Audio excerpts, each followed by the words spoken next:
Internal bobrok, ada pencuri emas dan tukang peras. Situ KPK atau bajak laut mata satu. Aduh, aduh.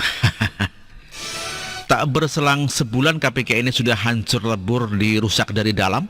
Di dalam tubuh KPK ada pencuri emas hasil rampasan korupsi. Di dalam tubuh KPK ada juga tukang palak yang memalak wali kota Cimahi sebelum OTT dengan iming-iming tidak di OTT senilai 1 miliar. Memang orang di luar Indonesia ini lagi susah, saham lagi turun, usaha lagi rubuh gara-gara penyakit nggak jelas yang kalau pasiennya meninggal dikubur rame-rame oleh puluhan nakes berbaju zirah. Tapi jangan hilang empati begitu dong, kok malah merampok dan memalak. KPK ini lembaga apaan sih? Merasa diri kuat dan hebat, tapi ternyata isinya sama saja. Orang-orang bobrok dengan segala kerusakan, tipu daya dan iming-iming, akhirnya semua harus terungkap di meja hijau. KPK tidak bisa menjadi lembaga yang merasa tertinggi di negara ini.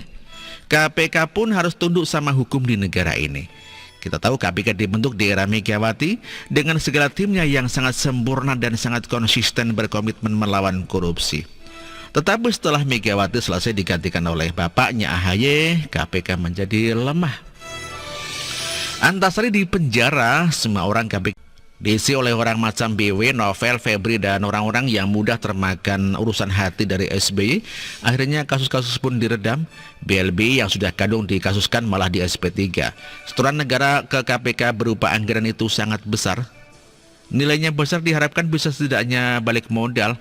Kalau tidak mau terlalu berharap untuk untung, lantas apa yang terjadi? Hancur. KPK malah main-main.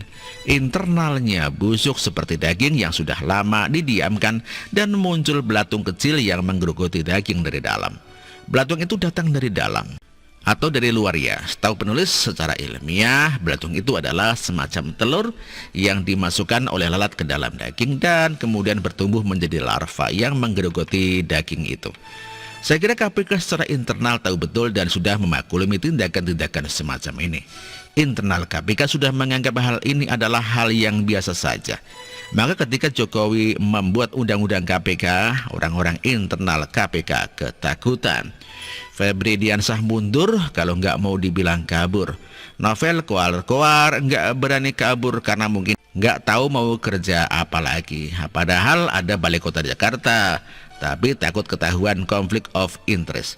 Kita tahu bagaimana internal KPK sudah sangat ngeri dan tidak ada aturannya sama sekali. Mereka marah ketika Jokowi turun untuk mengobrak-abrik praktek internal busuk KPK.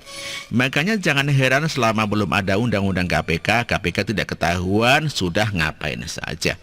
Keterbukaan ditutup, semuanya kejahatan dikerjakan di belakang layar. Semua mata memandang KPK sebagai lembaga yang bersih, lawannya koruptor, Najwa pun puja-puji KPK.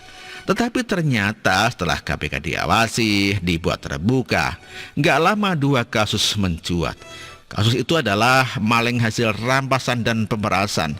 Rakyat yang awalnya menganggap KPK suci sampai penyidiknya disiram air keras, langsung jijik sama KPK. KPK ini sudah bukan siapa-siapa lagi.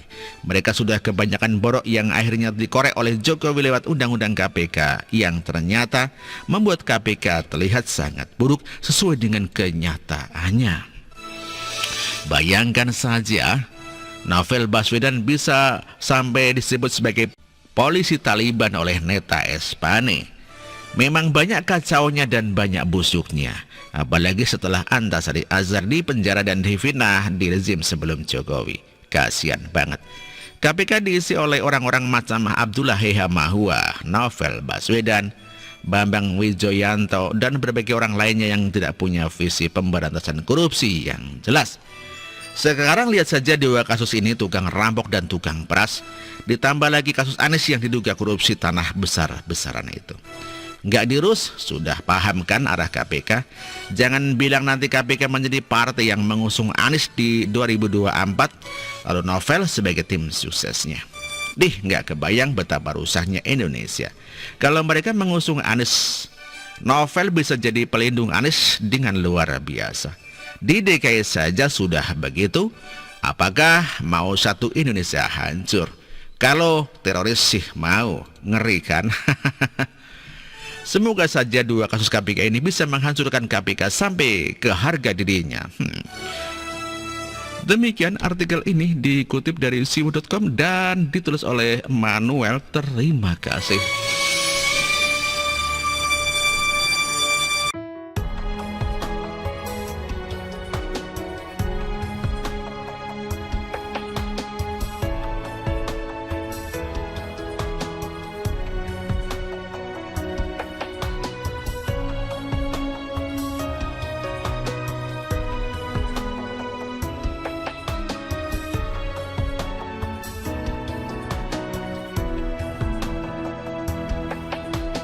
Bersih, jujur dan merakyat,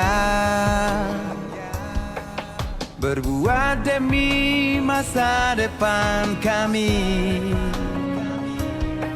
Sosok pemimpin tegas pemberani,